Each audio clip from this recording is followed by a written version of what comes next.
मेरे प्यारे विद्यार्थियों और मेरे आदरणीय शिक्षक बंधुओं, आप सभी का मेरे इस YouTube चैनल MKVS क्लासेस में बहुत स्वागत है। आज मैं आपको क्लास 11th के लिए अपना पहला लेक्चर दे रहा हूँ इस वीडियो में। इसमें हम आपको टॉपिक ले रहे हैं मॉडर्न अलजेब्रा, आधुनिक बीजगणित जिसको कहते हैं आप। इसमें हम आपको पहला ये जो चैप्टर है सेट्स, इसके बारे में बताएंगे, जिसको हम लोग हिंदी में बोलते हैं समुच्चय। बहुत ही लॉजिकल चैप्टर है और बहुत ही अच्छा चैप्टर है। कंपटीशन के लिए भी बेस्ट है और एकेडमिक के लिए तो है ही है। तो इसमें जो है बहुत से स्टूडेंट थोड़ी समस्या महसूस करते हैं, वो लॉजिक जब आता है तो थोड़ा सा बोरियत महसूस करते हैं कि बड़ा बोरिंग चैप्टर है। ऐसा नहीं है, इसको आप अच्छे से पढ़ेंगे तो आपको बोरियत नहीं लगेगी, बल्कि बहुत इंटरेस्ट आएगा। तो हमने प्लान बनाया है कि आप सबसे पहले आप माइंड में इसका पूरा माहौल क्रिएट करें कि सेट्स होते क्या हैं। तो आप इसको स्टेप बाय स्टेप चलेंगे तो अच्छा लगेगा पढ़ने में। इसको कई बार रिवाइज करिए। एक बार पढ़ने में ये बहुत जल्दी भूल जाता है, इसकी एक कमी है कि बहुत जल्दी भूल जाता है ये। आप एक बार लगाएंगे, दूसरी बार जो है भूल जाएंगे, फिर लगाएंगे, फिर भूलेंगे। ये कोई कैलकुलेशन बेस्ड नहीं है, ये लॉजिक बेस्ड है। इसलिए लॉजिक बेस्ड में आपको प्रैक्टिस की बहुत ज़रूरत होगी। ठीक है, तो शुरू करते हैं। और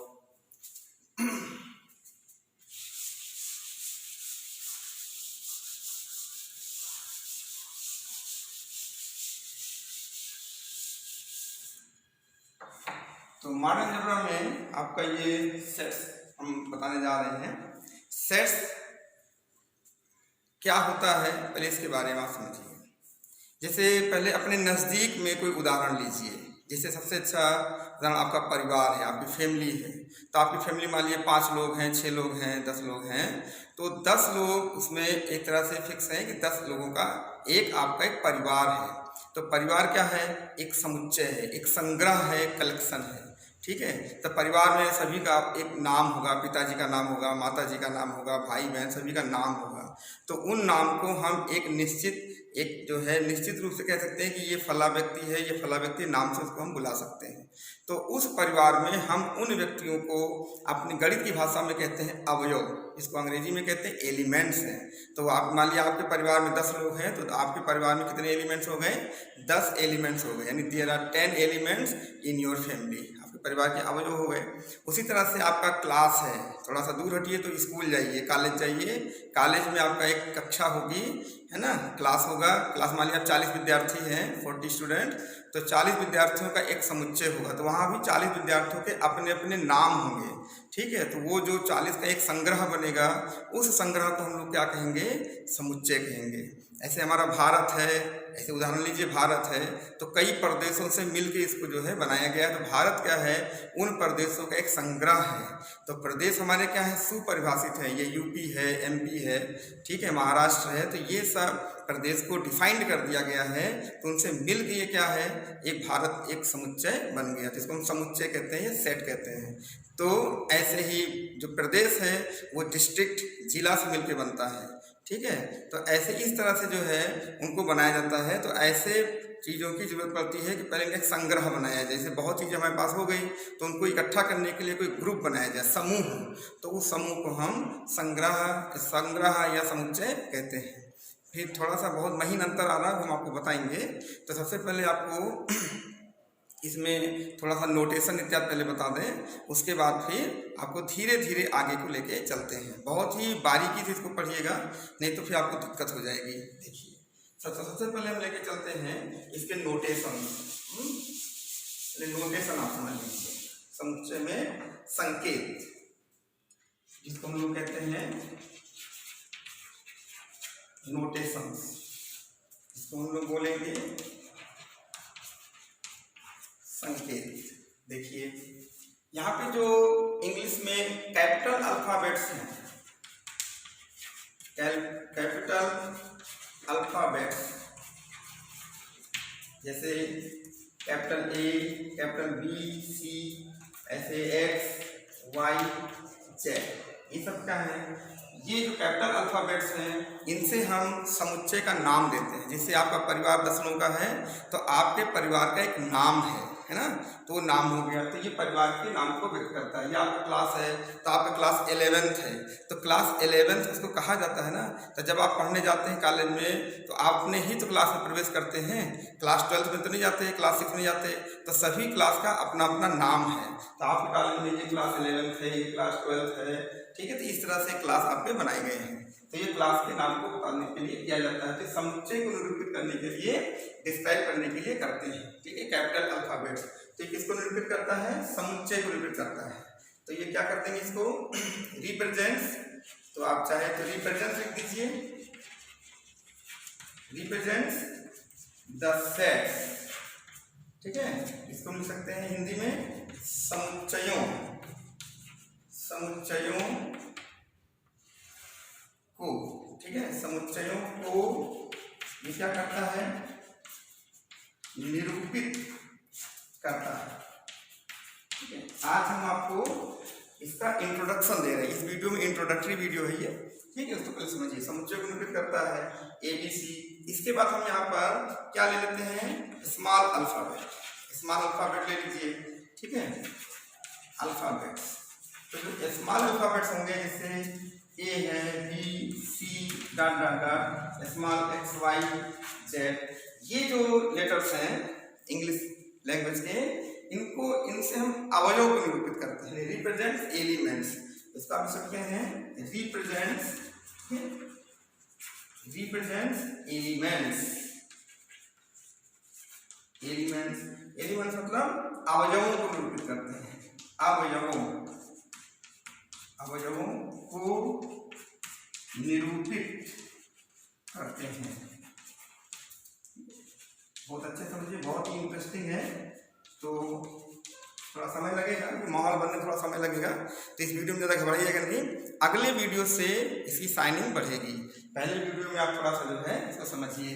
तो देखिए यहाँ पे जो है परिवार का नाम हो गया, है ना, या क्लास का नाम हो गया, उसके अंदर जो रहने वाले व्यक्ति हैं उनका भी नाम हो गया। तो ये सब एलिमेंट्स कहलाते हैं। अब बात आती है कि इनको कैसे रखा जाए। तो पहले बताइए, जैसे आप लोग रहते हैं अपने परिवार में, तो बताइए सबसे पहले आपका एक घर बना, उसका मतलब कंस्ट्रक्शन हुआ, निर्माण हुआ।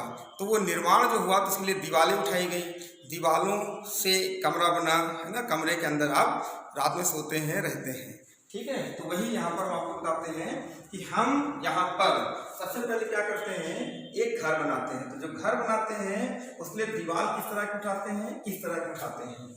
यह आपका कर्ली ब्रैकेट है, जिसको हम लोग मंझला कोष्टक कहते हैं, हिंदी में कर्ली ब्रैकेट है। एक कर्ली ब्रैकेट को, ये हमारा घर बन गया। तो ये अब ये हो गया कैपिटल ए, जैसे मान लिया। तो घर का नाम क्या रखा गया, कैपिटल ए। हमने क्या बताया, समुच्चयों को निरूपित करता है, रिप्रेजेंट सेट्स। अब उसके अंदर रहने के लिए कोई होना चाहिए, जैसे या घर खाली भी हो सकता है, घर भरा भी हो सकता है। कभी कभी घर से सारे लोग चले गए ताला लगा के, तो घर खाली भी, वैसा भी हम आपको सेट बताएंगे। घर के अंदर कुछ लोग मौजूद हैं तो वो भी है। तो जैसे मान लीजिए घर के अंदर मिस्टर ए है, मिस्टर बी है, मिस्टर सी है, मिस्टर डी है और मिस्टर ई है। तो बताइए यहाँ पर 5 लोग उपस्थित हैं कि नहीं, ठीक है। There are 5 members in this set. तो बताओ यहाँ पर ये 5 अवयव हैं, ये 5 एलिमेंट्स हैं। तो बताओ इस समय ये जो आपका कर्ली ब्रैकेट है, ये जो बनाया गया ब्रैकेट, ये क्या है, कैपिटल ए, सेट है। और सेट के अंदर ये लोग कौन हैं, ये लोग अवयव हैं, उसके अंदर रहने वाले व्यक्ति, ठीक है। तो ये सेट यहाँ से शुरू होता है। तो हमने आपको पहले नोटेशन समझाया, ठीक है। तो सेट को हमेशा ध्यान रखना, कैपिटल लेटर से दिखाएंगे, उनके एलिमेंट्स को दिखाएंगे हमेशा स्मॉल लेटर से, नहीं तो आगे तक आपको कंफ्यूजन हो जाएगा, आपको दिक्कत होने लगेगी। तो धीरे धीरे यहीं से इसकी ABCD समझिए, है ना, क्योंकि बिल्कुल नई मैथ है, इसका किसी भी मैथ से कोई लेना देना नहीं है। पिछला से कहीं कुछ भी पढ़े हैं उससे आप कहीं कनेक्शन आपको नहीं मिलेगा, ठीक है। तो इतना आप जो है स्क्रीनशॉट ले लीजिए।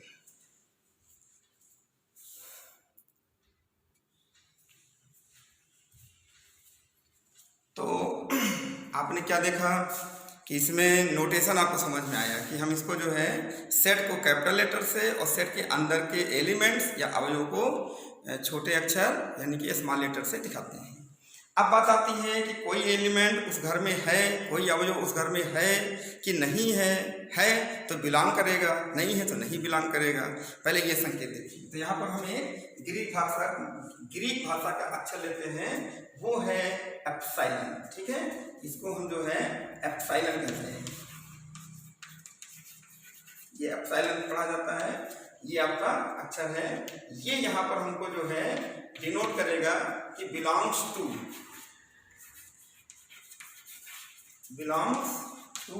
और अगर हम इसी एप्सिलॉन को क्रॉस कर दें तो ये पढ़ा जाएगा डज नॉट बिलोंग टू।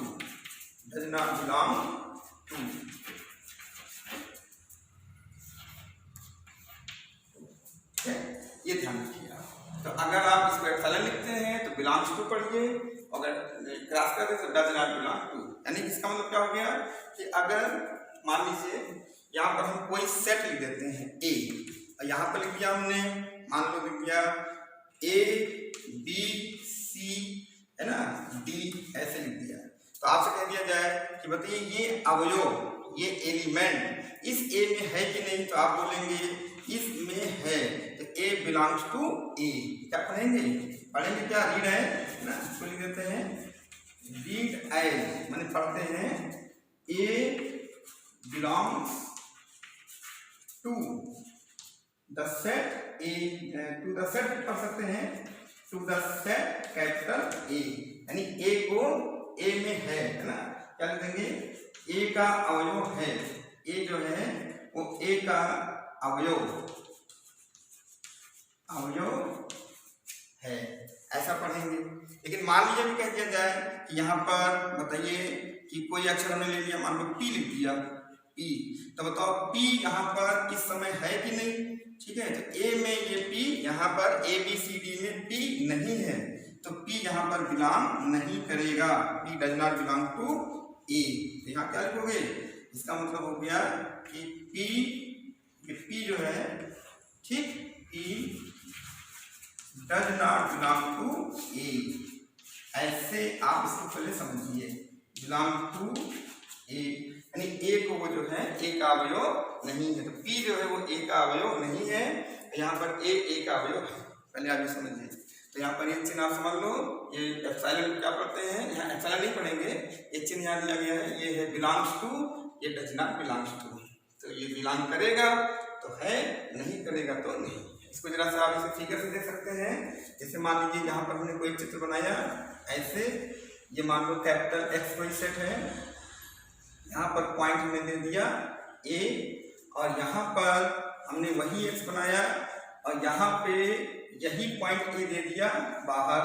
जैसे आप बताइए, कभी आप अपने घर के अंदर भी होते हैं, और जब आप पढ़ने जाते हैं तो कॉलेज चले जाते हैं, तो आप घर से बाहर निकल गए, तो अभी आप अपने घर में हैं, तो आप अपने घर में बिलोंग करते हैं, यानी ए बिलोंग्स टू एक्स।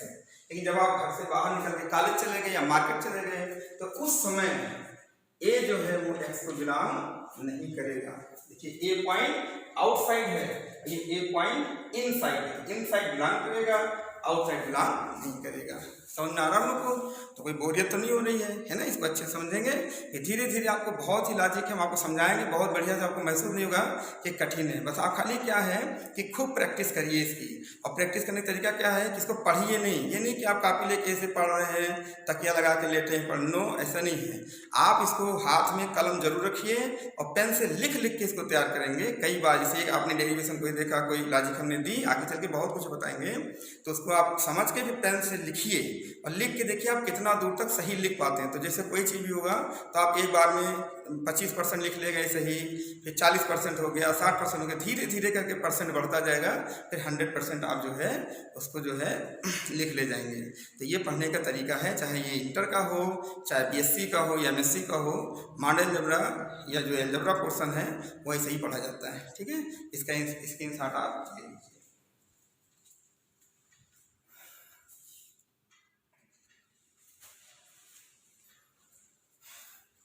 तो आपने क्या देखा, अभी आपने 2 बार में क्या क्या देखा? पहले नोटेशन बताया, बाद में सेट की जो बिलोंगिंग है वो आपको बताएगी कि एलिमेंट बिलोंग करता है कि नहीं करता है।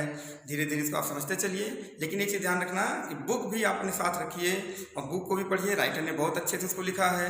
हम तो वीडियो में पूरी किताब तो ऐसे कर नहीं सकते, आपको एक जो है एटमॉस्फेयर बना रहे हैं, उसमें आप उसको पढ़िए, थोड़ा सा डर खत्म करें। कि बुक से भी काफ़ी एग्जाम्पल्स उसमें दिए रहते हैं, ठीक है, एक्सरसाइज दी रहती है, उसको लगाइए, आप धीरे धीरे डेवलप करेंगे। तो थोड़ा आगे बढ़ते हैं। अब जैसे अब हम फिर एक चर्चा करने जा रहे हैं कि मान लीजिए अभी आपसे कह दिया जाए कि आपके कॉलेज में, जैसे मान लो आप स्टूडेंट हैं, स्टूडेंट मान लो कि आप स्टूडेंट हैं, माना क्या हैं, लेकिन अभी कह दिया जाए कि आपके कॉलेज में, आपके क्लास में 40 विद्यार्थी हैं, 40 स्टूडेंट्स हैं, और ये कह दिया जाए कि इसमें से अच्छे लड़कों का समुच्चय बताइए, मतलब कि ब्रिलियंट स्कॉलर का समुच्चय बताइए। तो ये बात कुछ लड़कों को, कुछ स्टूडेंट को बुरा लगेगा, कहेंगे ये अच्छे बनते हैं, हम खराब हैं, ऐसा कुछ नहीं है। तो बताइए, ये भी कह दिया जाए कि इसमें से जो पढ़ने में कमज़ोर छात्र हैं, पुअर स्टूडेंट्स हैं, उनका समुच्चय बताइए। तो ये सब भी गलत बात है, क्योंकि हम किसी को ना खराब कह सकते हैं ना किसी को अच्छा कह सकते हैं। ईश्वर ने सबको एक समान बनाया है, ठीक है। तो जो मॉडल अलजेब्रा हमारी है, सेट थ्योरी है, वो इन सबको ग्रहण नहीं करती। जिस तरह से हम लोग भेदभाव नहीं मानते, हमें भेदभाव नहीं करना चाहिए भेदभाव, उस तरह से मॉडल अलजेब्रा में सेट थ्योरी भी भेदभाव नहीं करती। जैसे दूसरी चीज़ समझिए, जैसे कह दिया जाए कि भारत में अमीरों का समुच्चय, अमीर लोगों का समुच्चय गलत है, तो अपने तो गरीब लोग जो उनके अंदर हीन भावना पैदा की अमीर हैं, तो हम किसको अमीर कह देंगे? हम रिकॉग्नाइज नहीं कर सकते, चिन्हित नहीं कर सकते कि कौन अमीर है। कोई पैसा दबा के रखेगा, कोई निकाल के बताएगा, तो हम किसी को अमीर नहीं कह सकते, ठीक है। भारत में गरीबों का समुच्चय, तो हम गरीब नहीं कह सकते कि उनको हम कैसे गरीब कह दें। मान लीजिए हम उसको गरीब कह रहे हो, झूठ बोल रहा हो, उसका पैसा हो, वो दिखावा कर रहा हो, तो इसलिए गरीब को भी रिकॉग्नाइज नहीं करते। वो सहानुभूति अलग बात है, लेकिन मैथमेटिक्स इसको बिल्कुल नहीं मानती। जैसे मान लिया कह दिया है कि भारत में सभी सुंदर लड़कियों का समुच्चय है, तो फिर लड़कियां बुरा मान जाएंगे, कहेंगे कि हम सुंदर है, हम सुंदर है, कोई अपने को खराब तो कुरूप तो कहेगा नहीं, है ना, अगली नहीं कहेगा। तो इसका मतलब क्या हो गया कि ब्यूटीफुल यानी कि सुंदरता, है ना, और जो है ये कुरूपता, गरीबी, अमीरी, है ना, ये जो गुण विशेष जो हैं, पर्टिकुलर प्रॉपर्टी जो हैं, ये गुण विशेष जो हैं, इस पर आधारित कोई संग्रह यदि बनाया जाता है तो उस संग्रह को हम समुच्चय नहीं कहते। तो there is a minute difference between collection and sets, यानी यहाँ पर एक बहुत ही महीन अंतर है संग्रह और समुच्चय में। जैसे कह दिया जाए कि क्लास के सभी बुद्धिमान लड़कों का समुच्चय संग्रह, तो ये सभी बुद्धिमान लड़कों का संग्रह है ये, लेकिन समुच्चय नहीं है। क्यों? क्योंकि आपने एक वहाँ पे शब्द लगा दिया बुद्धिमान, तो जब बुद्धिमान शब्द लगा दिया, ब्रिलियंट लगा दिया, तो ब्रिलियंट के कारण ये समुच्चय नहीं माना जाएगा, ये संग्रह माना जाएगा कि भाई बुद्धिमान लड़कों को हमने इकट्ठा कर लिया, वो संग्रहित हो गए, लेकिन वो समुच्चय हम नहीं मानेंगे। लेकिन हम बुद्धिमान इकट्ठा कैसे करेंगे, ये भी तो बात सामने आ रही है कि कैसे रिकॉग्नाइज करेंगे। जैसे मान लिया आपने कहा कि वो ज़्यादा नंबर पाया, वो कम नंबर पाया, ऐसा नहीं है। नंबर कोई मान लिया बाई चांस कम पाया है, तब भी हो सकता है पढ़ने में वो बहुत तेज हो, किसी वजह से कम पाया हो, तो इसलिए मैथमेटिक्स उसको नहीं मानती, ठीक है। तो कभी भी आप भी अपने में ये ना सोचिए कि हम 95% पा गए तो 75 वाला वो जो है हमसे नीचे का है, हम उसको गिरी निगाह से देखें, ऐसा नहीं करना है आपको, ठीक है। दूसरी चीज़, तो इस तरह से अब बताइए, हमने आपको संग्रह और समुच्चय में क्या अंतर बताया। संग्रह जो है उसमें हम बुद्धिमान, अमीरी, गरीबी का संग्रह कर सकते हैं, लेकिन अगर समुच्चय बनाना चाहते हैं तो हम इन शब्दों का उपयोग नहीं कर सकते, इसमें ये मान्य नहीं है। तो अब आप अभी हम कुछ एग्जाम्पल यहाँ लिखेंगे बोर्ड पर, फिर करीब 4-5 लिख देंगे, फिर आपको अलग अलग डिस्क्राइब करेंगे, वो आप देखिएगा। लेकिन अभी जो है आप पहले ये समझ लीजिए कि ये जो समुच्चय है ये पर्टिकुलर लोगों गुण को नहीं मानता, ठीक है। तो अब बताइए, इतने देर तक जब आप ये सब देखें तो अब बताइए कि समुच्चय की एक सही परिभाषा क्या दी जाए। तो समुच्चय को बताने के लिए सबसे पहले जो गणितज्ञ थे, वो उनका नाम था जॉर्ज कैंटर, वो थे जॉर्ज कैंटर, उन्होंने बताया था, ठीक है। तो ये है क्या, ये सुपरिभाषित यानी कि वेल डिफाइंड सुपरिभाषित वस्तुओं के संग्रह को ही समुच्चय कहते हैं, है ना। यहाँ पे हम समुच्चय की परिभाषा लिखते हैं, देखिए। तो अभी पहले हमने परिभाषा क्यों नहीं बताई, क्योंकि पहले हमने माहौल बनाया था, परिभाषा दे रहे हैं। तो यहाँ पर सेट, ठीक है, या समुच्चय,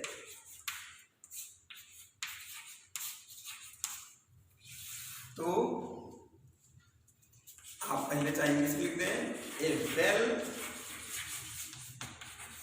डिफाइंड, है ना, कलेक्शन ऑफ ऑब्जेक्ट्स, ठीक है, इज कॉल्ड द सेट,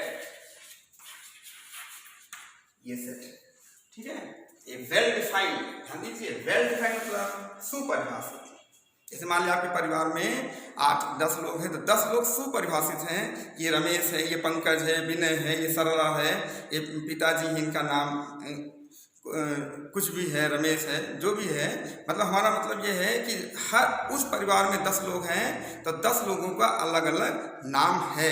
तो जो नाम से वेल डिफाइंड है, आपके सामने अगर कोई आया तो तुरंत आप पहचान जाते हैं कि ये व्यक्ति इस नाम का है। तो वेल डिफाइंड होना चाहिए, कलेक्शन पूरा उनका संग्रह होना चाहिए, आप ऑब्जेक्ट्स वस्तुओं का, तो बस वही अवयव है ना, इज कॉल्ड द सेट, इसको हम क्या कहते हैं, समुच्चय कहते हैं। अब देखिए यहाँ पे 2 शब्द साथ साथ चल रहे हैं, कलेक्शन भी है, सेट भी। आप कहेंगे कलेक्शन पर भी आपका कलेक्शन है, कलेक्शन कर सकते हैं, लेकिन every collection is not a set if collection has special property. समझ पा रहे कि नहीं? जैसे अभी हमने आपको बताया अमीरी, गरीबी, सुंदरता, ये सब अगर प्रॉपर्टी रखता है उस कलेक्शन में, तो वो कलेक्शन समुच्चय नहीं होगा। जैसे मान लीजिए अभी हम आपसे कहते हैं कि a collection of brilliant students in a class is the set, no, is not a set. However a collection of students is a set. देखिए बहुत महीन अंतर है, आप ध्यान दीजिए, हिंदी में बता रहे हैं, फिर से समझिए। A collection of brilliant students in a class is a set, true और फॉल्स, ये फॉल्स है। इसका मतलब क्या हुआ कि हम इसको फिर से बोलते हैं, a collection of brilliant students is not a set, is not a set. However a collection of students, not brilliant, students only, is a set. Hindi में कि मेधावी छात्रों का मेधावी छात्रों का संग्रह एक समुच्चय नहीं है, जबकि छात्रों का संग्रह एक समुच्चय है। मेधावी छात्रों में क्या हुआ, अलग अलग सब हो गए कि मेधावी अलग हो गए, तो ये हम समुच्चय नहीं माना जाएगा। लेकिन अगर कहते हैं छात्रों का समुच्चय, छात्रों का संग्रह जो समुच्चय है, तो देखिए दोनों का हमने संग्रह शब्द यूज किया, लेकिन जहाँ पे हमने मेधावी शब्द यूज कर दिया वहाँ पे समुच्चय नहीं है, और जहाँ पे हमने नहीं यूज किया वहाँ पे समुच्चय है। तो अब हमारा अंदाजा है कि आपको समझ में आ गया होगा कि अगर कोई कुछ पूछे, कोई कह दे कि collection of good players not a set, this is the collection only. लेकिन एक collection of players, cricket players, hockey players, तो दिस इज द सेट, ये सेट है। लेकिन कलेक्शन ऑफ गुड प्लेयर्स, तो हम ये नहीं कह सकते कौन सा प्लेयर गुड है, हम ये बिल्कुल नहीं कह सकते, ठीक है। मैथमेटिक्स इसको बिल्कुल नहीं मानेगी, आप भले ही किसी को गुड कहें, लेकिन मैथमेटिक्स किसी को ना गुड कहेगी ना बैड कहेगी, ठीक, ये चीज़ आप समझिए। तो हमको इस टॉपिक में ये चीज़ बताना था। तो यहाँ पर एक हम यहाँ पर हिंदी में लिख देते हैं कि सुपरिभाषित, है ना, सुपरिभाषित माने वेल डिफाइंड, सुपरिभाषित। और अवयवों या वस्तुओं, कुछ भी लिख दो, वस्तुओं लिख दीजिए, वस्तुओं, ठीक है, का संग्रह एक समुच्चय है, एक समुच्चय है। इसका स्क्रीनशॉट ले लीजिए, फिर आगे बढ़ाते हैं।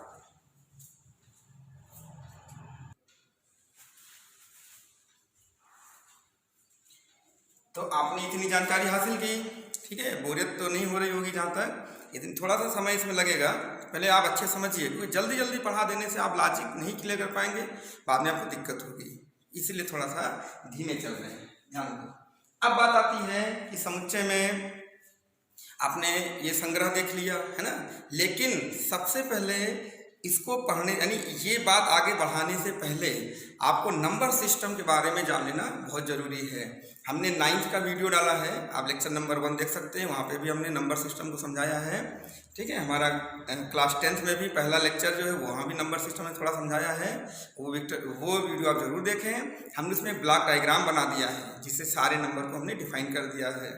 चलिए आपको भी एक बना देते हैं, है ना। लेकिन वो नंबर सिस्टम आपके दिमाग में होना चाहिए, हमेशा राउंड करना चाहिए, नहीं आप किसी भी चीज़ का आंसर करेक्ट नहीं दे पाएंगे। फिर आप इसीलिए समझ ये सेट थ्योरी स्टूडेंट को बोरिंग लगती है कि जो वो पिछली जानकारी है नहीं तो वो क्या आंसर देंगे कि ये नेचुरल नंबर है कि इंटीजर है। जब वो पहचान ही नहीं पा रहे हैं तो सही आंसर आप नहीं दे सकते। ठीक है, चलिए एक ब्लॉक डायग्राम बना देते हैं, 2 मिनट लगेगा। देखिए तो नंबर सिस्टम आपको यहाँ पर हम लिख देते हैं। नंबर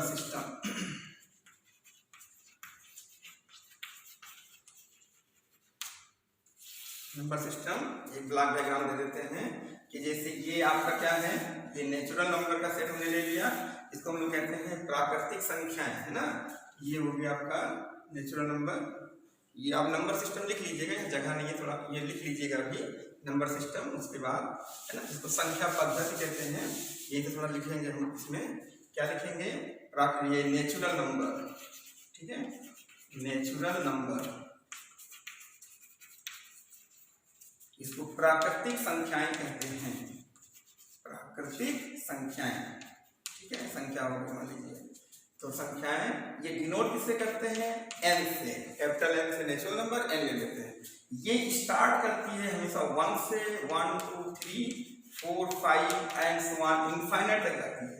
एक ध्यान देने योग्य है कि 0 नेचुरल नंबर नहीं है। तो बताइए, अभी हमने आपको सेट के बारे में बताया कि नहीं, देखिए कैपिटल लेटर से सेट बनाया गया, तो जो 1 2 3 4 ये क्या है, सब एलिमेंट्स हैं। तो बताइए यहाँ पर 0 इस परिवार का सदस्य नहीं है, तो 0 does not belong to n। तो धीरे क्लियर होने लगा, तो 0 नहीं है। अब इसके बाद क्या करेंगे, अब इसके नीचे हम आते हैं, ये दूसरी जो सिस्टम वो आता है सेट, वो कहलाता है होल नंबर। भाई जब 0 उसमें नहीं है तो कहीं तो होगा, तो ये होल नंबर हम लोग ले लेते हैं। इसको हम लोग बोलते हैं पूर्ण संख्याएं। ये पूर्ण संख्या है क्योंकि 0 से कंप्लीट हो गई, तो जब 0 आगे लगेगा तभी संख्या आगे को बढ़ती है, तो 0 भी होना चाहिए ना। तो 0 को हमने शामिल किया, 1 से लेके तो अनंत तक जाएगा। तो देखिए हमने इसको W से दिखा दिया, ये पूर्ण हो गया। 0 से स्टार्ट करते हैं, 1 2 3 4 5 ऐसे कुछ भी लिख दीजिए, ये अनंत तक जाएगा। तो जी बताओ 0 यहाँ बिलोंग कर गया कि नहीं। ये जो हमने एरो बनाया ये ऐसे, इसका क्या हो गया कि सारे नेचुरल नंबर होल नंबर हैं, लेकिन उल्टा मत बोलिएगा, एरो नीचे को है, सारे होल नंबर नेचुरल नंबर नहीं है। देखो यहीं से लॉजिक शुरू हो गई आपकी कि all natural number are whole number but not converse. सभी प्राकृतिक संख्याएं पूर्ण संख्याएं हैं परंतु विलोम सत्य नहीं है, अर्थात सभी पूर्ण संख्या प्राकृतिक नहीं है। क्यों, क्योंकि होता तो 0 तो नेचुरल हो जाएगा, इसलिए। अब बताइए दूसरा यहाँ पे चलता है, इसको हम लोग बोलते हैं पूर्णांक, या आएगा, इसको कहते हैं इंटीजर। इंटीजर कहते हैं ना, ये है, इसको हिंदी में समझना है, लेकिन बहुत ही अच्छे से इसको आप तैयार कर लीजिएगा। लिख दे रहे हैं, है ना, उसको तो आपको लेक्चर देखना चाहिए। चलिए जेड से इसको दिखाते हैं। अब ये हो जाता है 0, ये +1 भी होता है, -1 भी होता है, +2 -2 +3 -3 एंड सो ऑन, ये हमने लिख दिया, ठीक है। ये पूर्णांक कहलाते हैं। तो आप अगर सोचें कि ये जो है आई से, यहाँ आई लिखना चाहिए, आई से भी लिख देते हैं, बहुत राइटर आई से लिख देते हैं। जेड आ जाता है, जेड एक जर्मन वर्ड है, जेहलीन, ठीक है। तो जेहलीन से जेड से लिखा जाता है, वही जेहलीन से जो है ये जेहलीन है, इसको समझना है, थोड़ा इंटरेस्टिंग है। ये जेहलीन मतलब था टू काउंट, है ना, ये जर्मन वर्ड है, ठीक है। एक आपको जानकारी अलग से दे देते हैं, टू काउंट, ये काउंट है ना। तो जेहलीन का कौन सा अक्षर हमने ले लिया, जेड, वहां भी गिनना है, तो ये जेहलीन हो गया, ठीक है, जर्मन वर्ड है। अच्छा अब बात आती है कि देखिए ये अब इसका मतलब क्या हो गया, सारे होल नंबर इंटीजर के कारण, देखिए यहाँ भी 0 1 2 3 4, यहाँ भी 0 1 2 3 4, प्लस में माइनस में छोड़ दो। अब यहाँ से हम बंटवारा कर देते हैं, एक होता है धन पूर्णांक, है ना, यहाँ से बंटवारा कर लेते हैं, तो एक होगा आपका, इसमें हम जेड प्लस लगा देते हैं, एक पे लगा देते हैं, यहीं से इस पे लगा देंगे जेड माइनस, ठीक है। हमने बताया है, 2 बार बता चुके हैं 2 लेक्चर में, लेकिन आपके लिए भी बहुत इंपॉर्टेंट है। तो देखिए जेड प्लस में क्या होगा, केवल धन पूर्णांक लिए जाएंगे। तो जीरो ना तो धन पूर्णांक है और ना ऋण पूर्णांक है। देखिए जीरो के पहले प्लस माइनस है ही नहीं और आगे सबके प्लस माइनस है। तो जीरो इज नाइदर पॉजिटिव ना निगेटिव। तो इसका मतलब क्या हो गया, 1 2 3 4 5 एंड सो ऑन। ठीक है, जेड माइनस में क्या होगा, -1 -2 -3 ऐसे -4 -5 एंड सो ऑन। ये हो गया।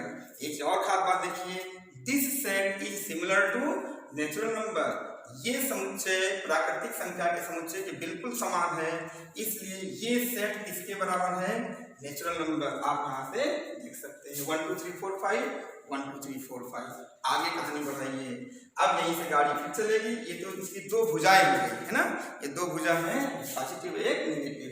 इसके बाद फिर कहानी शुरू होती है, बात आती है, आपने पढ़ा है 9th में, परिमेय संख्याएं है ना। ये परिमेय संख्या हो जाएगी, तो क्यू से दिखाते हैं। q इज इक्वल टू, यहाँ पे लिखते हैं p upon q such that p and q both integer and q not equal to 0 इसको कहते हैं। p q दोनों पूर्णांक हैं, q 0 नहीं होगा। आप जानते हैं किसी भी संख्या से किसी भी संख्या को 0 से भाग हम नहीं दे सकते है ना, अनंत हो जाएगा। और ये दोनों को प्राइम होते हैं। को प्राइम मतलब क्या होता है, सह अभाज्य या असहभाज्य कहते हैं। तो पी क्यू को प्राइम भी होते हैं, ध्यान रखिएगा। पी क्यू आर को प्राइम, जानकारी आपको अच्छे से होनी चाहिए। को प्राइम मतलब क्या होता है, ऐसी दो संख्याएं जिनका कॉमन फैक्टर केवल और केवल 1 हो एंड नथिंग। तो बताइए, जैसे लिख दिया जाए 2 एंड 3, तो बताओ यहाँ पे 2 अपॉन 2 क्या लिखोगे, 2 इंटू 1 और 3 इंटू 1। तो बताओ कॉमन फैक्टर कौन है, सिर्फ और सिर्फ 1। ऐसी संख्या को हम को प्राइम कहते हैं। इसको असहभाज्य भी कह सकते हैं, असहभाज्य। तो आगे लगा ना, असहभाज्य ऐसी संख्या को कहते हैं। ये प्राइम हो गया, वो सही ये रेशनल हो गया। इसको कौन सी संख्या कहेंगे हम लोग, रेशनल है ना। यहाँ पे परिमेय हम लिख देते हैं छोटा सा, ठीक है। इंग्लिश में क्या कहते हैं इसको, रेशनल नंबर, ऐसे साथ में लीजिए। और उसके बाद रेशनल के साथ साथ एक होता है इर्रेशनल, अपरिमेय संख्याएं। वो इसके नीचे नहीं लिखा जाएगा, कारण समझा देते हैं। वो हम इर्रेशनल यहाँ पे ले लेते हैं और इर्रेशनल को आई से दिखा देते हैं। और यहाँ पे जो नंबर ये किससे दिखाया जाएगा, ये हो जाएगा इर्रेशनल। इर्रेशनल आप इस तरह दिखा सकते हैं कि ऐसी संख्या जो रेशनल ना हो। जैसे मान लो इर्रेशनल कैसे लोगों का समुच्चय है, x लोगों का समुच्चय है, लेकिन x कहाँ ना हो, q में ना हो। तो जब q में नहीं होगा तो कहाँ होगा, i में। यानी कि इससे अर्थ लगता है कि जो नंबर परिमेय संख्या नहीं है, डज नॉट है ना, जो संख्या परिमेय संख्या नहीं है वो कौन सी संख्या है, वो संख्या अपरिमेय है। इसको हम क्या बोलेंगे, अपरिमेय, अंग्रेजी में इर्रेशनल। ठीक है, ये इरेशनल हो गया। ये क्या होगा कि समझो ये नदियां बह रही हैं, तो पूरी धार ऐसे चलती चली आ रही है। इस धार में यानी इस नदी की धारा में एक धारा बगल से, छोटी नदी की धारा ऐसे आकर यहाँ पर मिला दी गई। ये धारा ऊपर से नहीं मिलेगी, यही तो अलजेब्रा है। ऊपर से मिला दोगे तो पढ़ा जाएगा सारे इरेशनल नंबर रेशनल है। अगर आपने इसके ये लाके यहाँ रख दिया तो सारे रेशनल इरेशनल है, जबकि ये दोनों आपस में एक दूसरे कोई संबंध नहीं रखते। जो नंबर रेशनल है वो इरेशनल नहीं होगा और जो इरेशनल है वो रेशनल नहीं होगा। तो इसको हम ऐसे लाके हम मिला दिए। आप बताइए, दोनों आपस में कोई संबंध नहीं रखते और दोनों लेकिन आके इस कहाँ गिर जाते हैं, रियल नंबर में। ये आपका हो गया रियल नंबर, इसको हम बोलते हैं आर से दिखाते हैं। तो आर यहाँ पर इसका सेट हो गया। बोलिए, आर यहाँ पे देखिए नेचुरल नंबर को अपने में ले रहा है, नहीं नेचुरल को ले रहा है, और किसको ले रहा है, डब्लू को ले रहा है। कौन, ये सब समझो नदियाँ गिर रही है, ये बंगाल की खाड़ी है, ठीक है, ये डब्लू को गिरा रहा है, फिर जेड को अपने में घसीट रहा है। और जेड के साथ दोनों कौन कौन है, जेड प्लस और जेड माइनस, ठीक है। और किसको ले रहा है, क्यू को ले रहा है, और किसको ले रहा है, इरेशनल। इन सभी को अपने में समेट लिया। ऐसे नंबर को हम लोग बोलते हैं वास्तविक संख्या, ठीक है।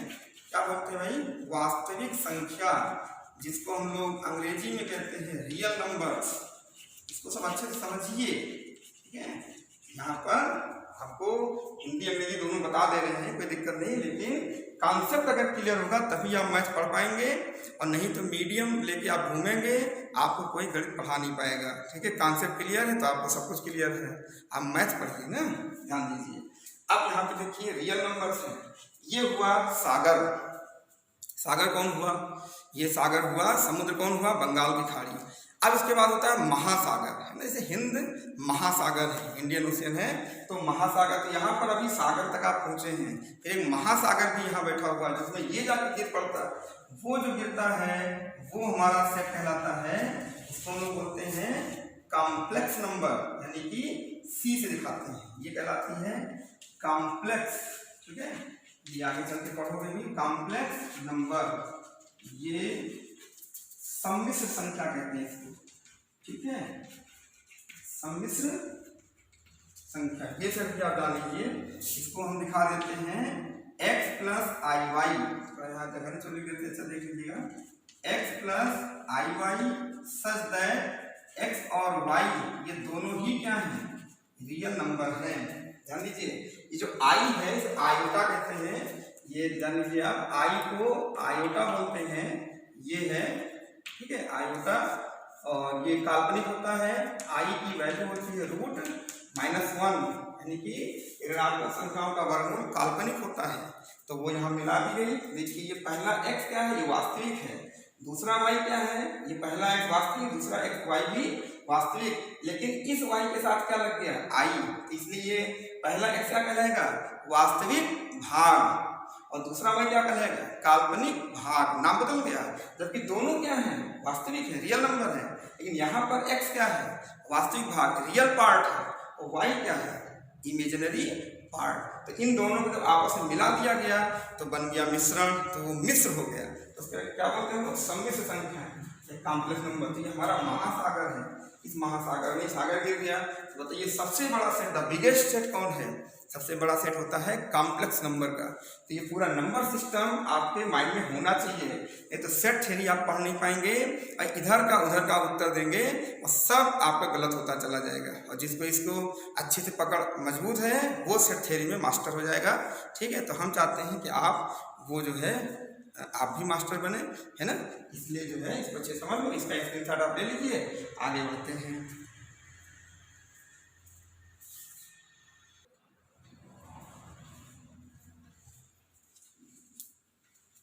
अब देखिए आप सभी लोग, है ना, ये आपके सामने हमने प्रॉब्लम सेट तैयार किया।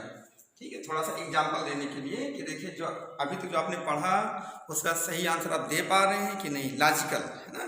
ठीक, तो इसको हमें समझा दे रहा हूँ, उसके बाद आप घर पर अपने कॉपी में इसको जो है अपने हिसाब से आंसर को जस्टिफाई कर देखिए, हमने ये समझ के ऐसे लिख दिया, उतना तो आप लिख सकते हैं। देखिए आगे अपने बुक में एग्जाम्पल देखिए, सबसे पहले हमने किया है which of the following collections are sets, कौन संग्रह समुच्चय है। तो अभी हमने आपको बता दिया, फिर रिवाइज कर देते हैं कि कोई भी संग्रह समुच्चय हो सकता है, लेकिन सभी जैसे सॉरी उल्टा बोल गए, सभी संग्रह समुच्चय नहीं हो सकते, लेकिन सभी समुच्चय संग्रह हैं। ठीक है, ये ध्यान रखना। तो संग्रह में सभी संग्रह समुच्चय नहीं हो सकते, क्यों? क्योंकि यदि संग्रह में या कलेक्शन में अगर कोई गुण विशेष की विवेचना की गई है तो समुच्चय नहीं होगा, अगर गुण विशेष को नहीं रखा गया है समुच्चय होगा। ये चीज ध्यान में रख के आप आंसर देखिए इसका। सबसे पहले मैंने लिखा a collection of natural number less than 70, Hindi में 70 से कम प्राकृतिक संख्याओं का संग्रह। तो बताइए 70 से कम प्राकृतिक संख्याएं क्या होंगी? अभी आपने नंबर सिस्टम देखा, तो नंबर सिस्टम में नेचुरल नंबर कहाँ से शुरू होती है? 1 से। तो आप बताओ, एक एक एक्सप्लेन कर रहे हैं। यहाँ पे जो सेट जो बनेगा वो क्या हो जाएगा? 1 से स्टार्ट होगा, तो 1 2 3 4 एंड 70 से कम, यानी आप कहाँ तक जाएंगे? 69 तक जाएंगे। तो बताओ ये सब एक कलेक्शन है ना, इन कलेक्शन में कोई गुण विशेष नहीं है, खाली प्राकृतिक संख्याएं हैं ये। लेकिन अभी कह दिया जाए कि सबसे बड़ी, सबसे छोटी, सबसे ये है ना, सबसे सुंदर, सबसे बदसूरत, ये सब चीजें जब आती हैं तो हम उसका संग्रह को समुच्चय नहीं कहते। तो ये समुच्चय है, तो पहला वाला आंसर होगा आपका यस, ये समुच्चय है, यानी इसका आंसर हो गया हाँ। नंबर 2 पे आइए, इसको एक्सप्लेन करिए। A collection of good hockey players in India, है ना, भारत में अच्छे हॉकी खिलाड़ियों का समुच्चय। अब बताइए यहाँ पे बात आ गई कि नहीं, देखिए गुण विशेष हो गया, अच्छा खिलाड़ी, अच्छा हॉकी खिलाड़ी। अगर अच्छा शब्द ना लगाया जाए तो हॉकी खिलाड़ी में कोई बुरा नहीं मानेगा, भाई ये हॉकी खिलाड़ी, वो भी हॉकी प्लेयर, वो भी हॉकी प्लेयर। लेकिन अच्छा, तो अच्छा में फिर हीन भावना होती है कि हम नहीं खेल पाते, तो हमको लगा हम नहीं खेल पाते, वो अच्छा खेल लेता है।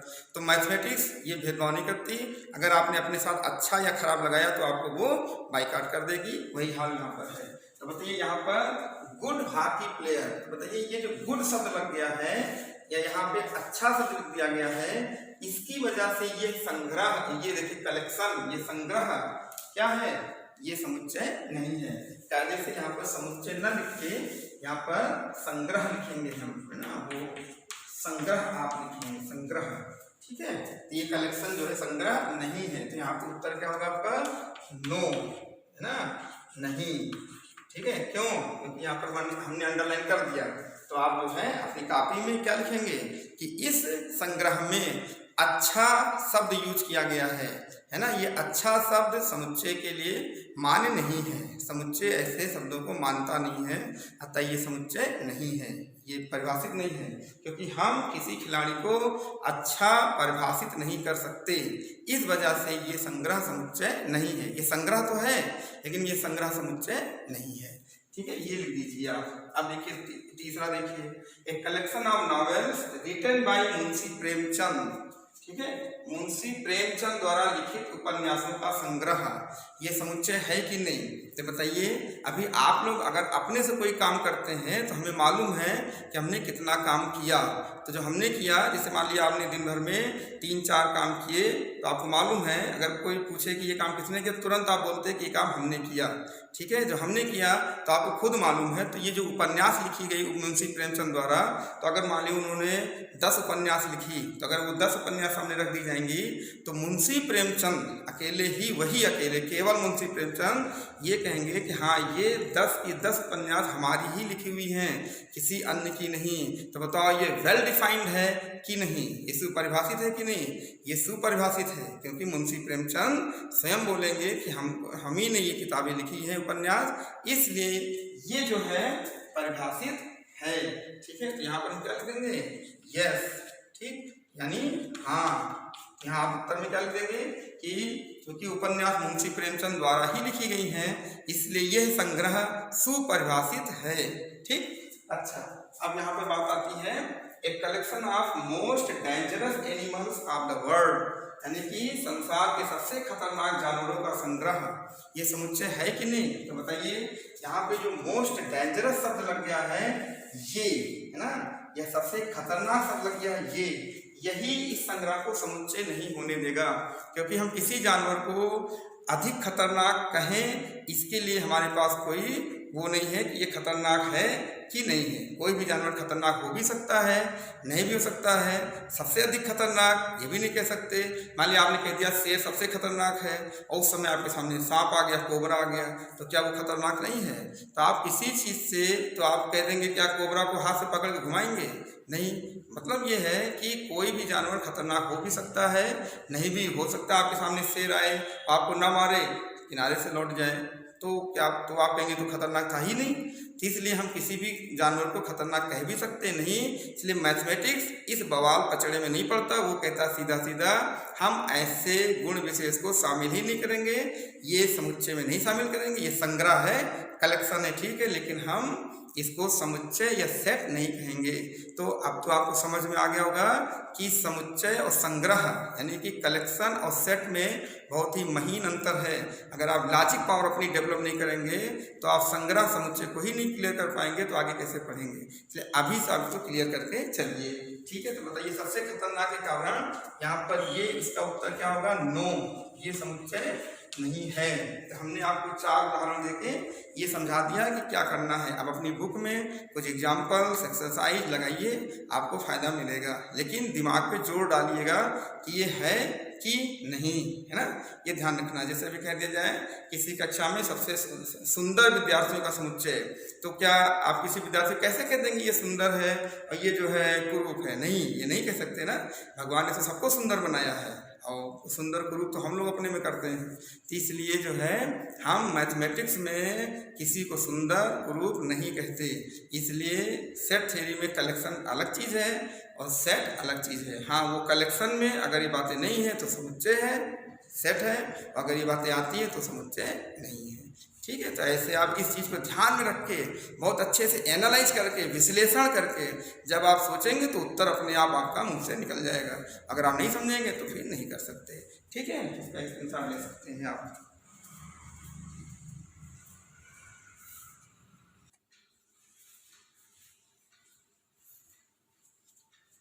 हाँ, अब आप लोग देखिए कुछ धीरे धीरे आपका जो है माइंड क्लियर कर रहा है कि नहीं कि सेट थ्योरी क्या है, कि माहौल बन रहा है।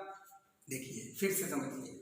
अब बात आती है डिस्क्रिप्शन ऑफ सेट, यानी समुच्चयों का निरूपण।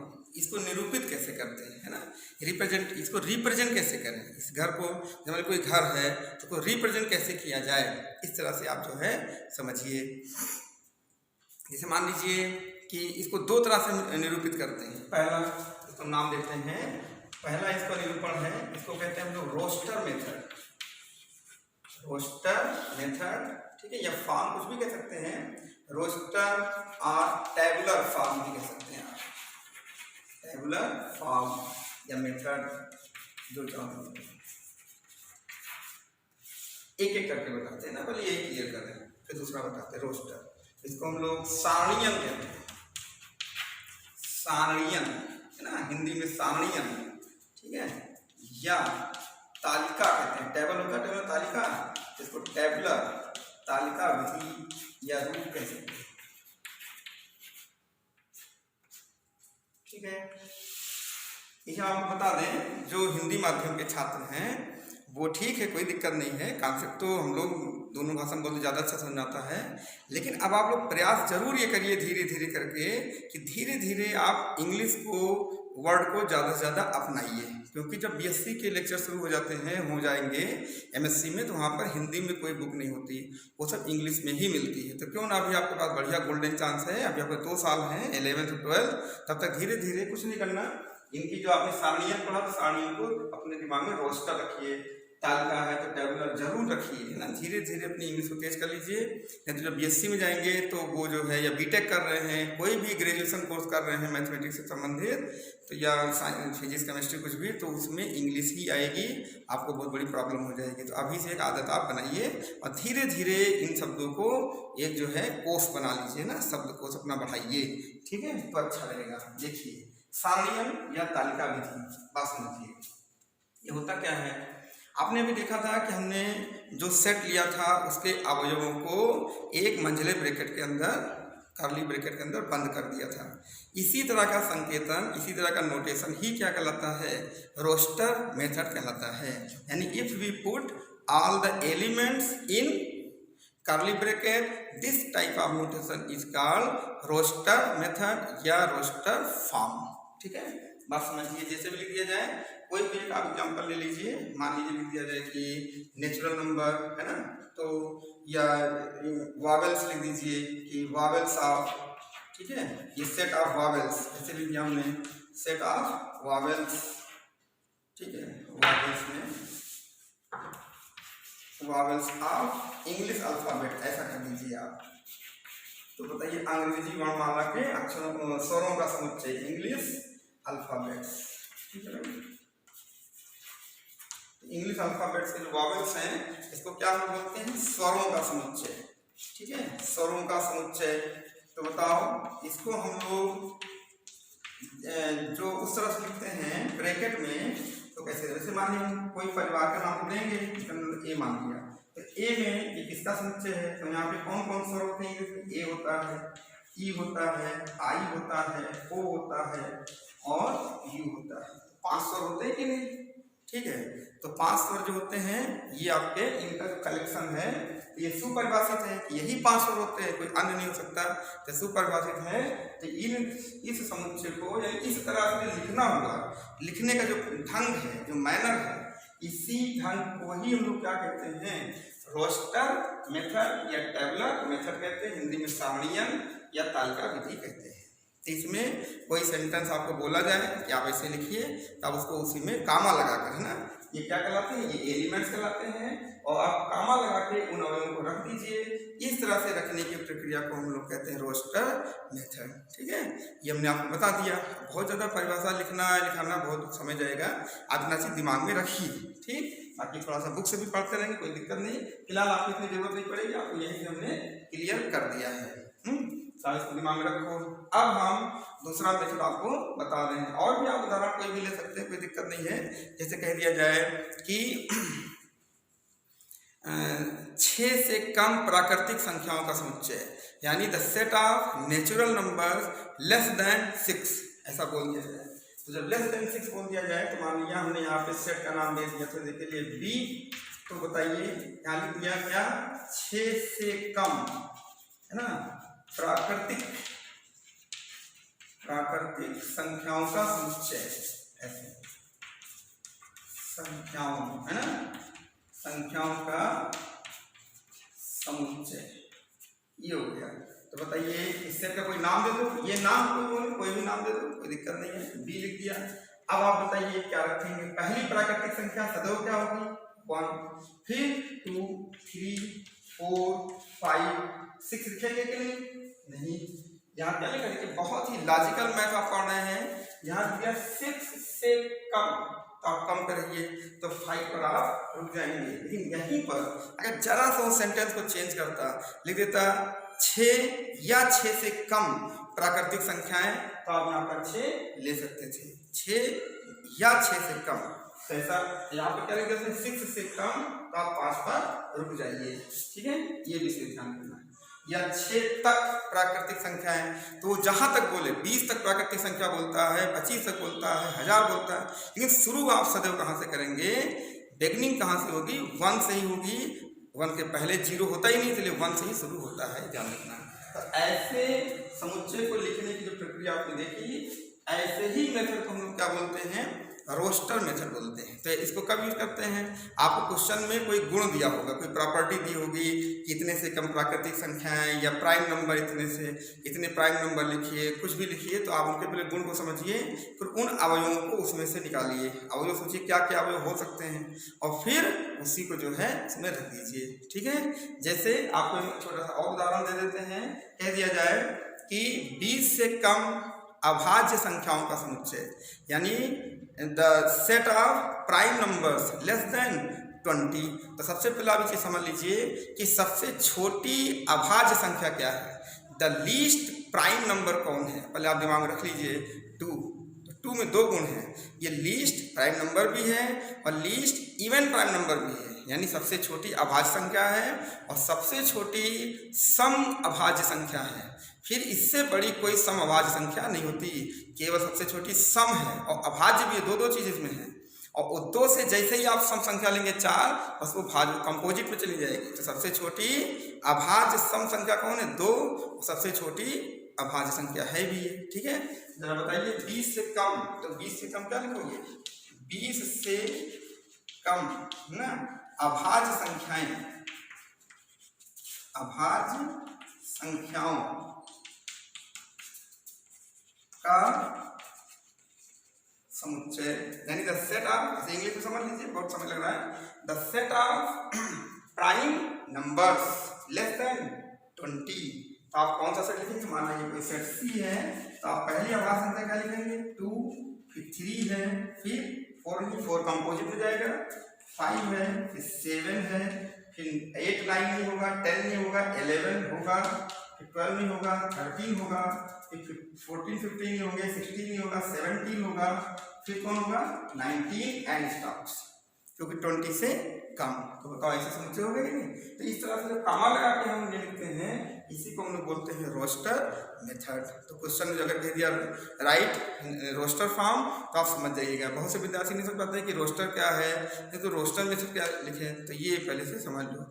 इसके बाद हम दूसरा आपको टाइप बताते हैं, 2 होते हैं ना। तो सबसे पहला डिस्कशन रोस्टर है, इसका स्क्रीनशॉट ले लीजिए।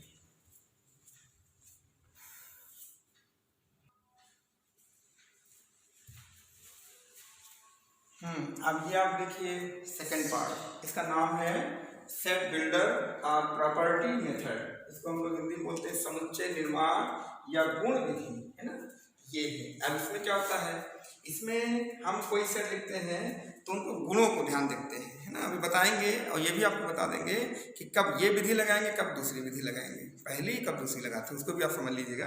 तो समझिए ये है क्या। इसमें देखिए सेट बिल्डर फॉर्म, इसमें क्या होगा कि कोई समुच्चय आपको पहले से दिया रहेगा, है ना, ये इसे दिया है तो इसको हम इस तरह से लिख देते हैं जैसे x, पहले इसका फॉर्म समझ लीजिए तब बताते हैं कैसे यूज करते हैं। यहाँ पे कॉलम लगा हुआ है कि नहीं, ये जो कॉलम है इस कॉलम को हम लोग पढ़ते हैं, क्या पढ़ते हैं, सच दैट पढ़ते हैं कॉलम को, ठीक है। तो यहाँ पर x तो ये हो जाएगा आपका, यहाँ पर कोई गुण लिखा जाएगा, यही px क्या है, ये गुण है यानी कि प्रॉपर्टी है, ठीक है, प्रॉपर्टी लिख देते हैं। तो x यहाँ पे एक प्रतिनिधि रहेगा, रिप्रेजेंटेटिव रहेगा और उससे पता चल जाएगा कि ये इसका गुण क्या है। जैसे मान लीजिए आप उदाहरण लीजिए कि जिससे कोई क्लास का सर्वे हो रहा है, आपके क्लास के सामने जैसे एक लड़के जैसे आए कोई जांच करने, आप क्लास में 50 लोग बैठे हैं, उन्होंने एक लड़के को बुलाया बाहर, उससे कुछ पूछा गया, उसने फटाफट सारे उत्तर दे दिया और बड़े ही शालीनता से, बड़े ही आदर से उत्तर दिया। तो वो जो सर्वे करने आया है वो समझ जाएगा कि जो क्लास है बहुत ही सभ्य है, इसमें सभी बच्चे सभ्य हैं, पढ़ने में अच्छे हैं। और अगर उसने बदतमीजी से दिया, इधर उधर बोला, तो समझ जाइए वो एक थोड़ा सा सैम्पलिंग कर लेगा कि ये सब ऐसे हैं।